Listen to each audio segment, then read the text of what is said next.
বিহুৰ মই আন্তৰিক শুভেচ্ছা জ্ঞাপন কৰিছোঁ।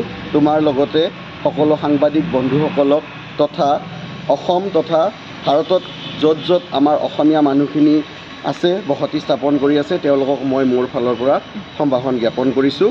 তাৰ লগতে এই ভোগালী বিহুটিয়ে যাতে সকলোৰে মন আৰু হৃদয় স্পৰ্শ কৰে, তাৰ কাৰণে অহাকালি যিটো মেজিৰ জুইৰ যি শিখা, সেই শিখাৰ আগত তেওঁলোকৰ যাতে বেয়াখিনি গুচি পেলাই ভালখিনি তেওঁলোকে আঁকোৱালি লয় আৰু নতুন বছৰৰ দৰে আগবাঢ়ি যায়, তাৰ কাৰণে মই ভগৱানৰ ওচৰত প্ৰাৰ্থনা কৰিছোঁ। আৰু ইয়াৰ লগতে মই সকলো ধৰণৰ জাতি জনগোষ্ঠীৰ মাজত মই নিজৰ ভোগালী বিহুৰ আন্তৰিক শুভেচ্ছাটো জ্ঞাপন কৰিছোঁ। ইয়াৰ লগতে আজি হৈছে উৰুকা।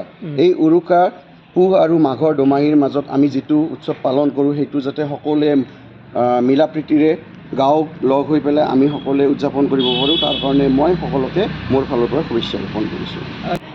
26টো আমাৰ কাৰণে এটা বহুতখিনি এটা ভাল হ'ব বুলি মই নিজকে আশাবাদী।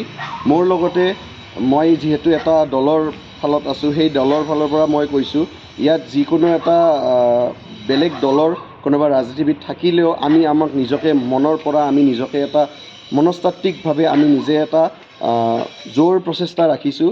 এই প্ৰচেষ্টাৰ ফালৰ পৰা আমি নিজকে উপলব্ধি কৰিছোঁ যে এইবাৰ আমাৰ ভাল হ'ব আৰু ইয়াৰ লগতে আমি নলবাৰীখনক যাতে আৰু ইয়াতকৈও বেছি জাকত জিলিকা কৰি তুলিব পাৰোঁ। আমি এজন ভাল নেতা পাম, সেই নেতাজনৰ লগত আমি যাতে সকলোৱে লগ হৈ পেলাই কাম কৰিব পাৰোঁ। আমি সকলোৱে তেওঁক নিজৰ বুলি ভাবি পেলাই আগবাঢ়ি লৈ যাম, এইটোৱে মই ক'ব খুজিছোঁ।